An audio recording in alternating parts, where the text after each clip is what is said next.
नमस्कार। एमटीवी तरफ आपण मानक स्वागत।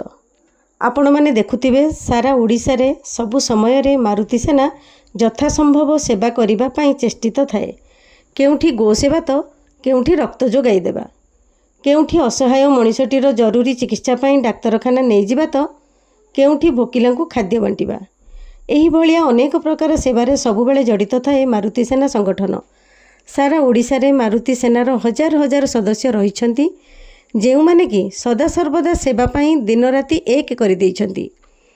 केउठी अन्यायटीए देखिले स्वर उठांती तो आउ केउठी अवहेलितटीए पई मिलित भावरे किछि सहयोग जोगाई देबा पई आगे आसीथांती। एही भली सदा सर्वदा सारा ओडिशा रे अविरत सेवा जोगाई चलिथिबारु आज मारुति सेना संगठन को पुरी संस्कृति भवन ठारे सम्मानित करागला। आज थिला संघर्ष टीवीर द्वितीय वार्षिक उत्सव।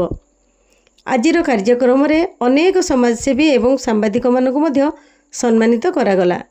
आजिर कार्यक्रम रे सम्मानित हेले मारुति सेना पुरी टाउन सभापति बलराम बारिक, जिला सभापति कुना मिश्र, ममता दास, अनिल स्वाई, झांसीराणी मिश्र, जयश्री पाढ़ी, प्रतिमा मिश्र, लिलिता पात्र, सस्मिता बेज, संजय मिश्र, कालिया मिश्र, सपन जाना प्रमुख।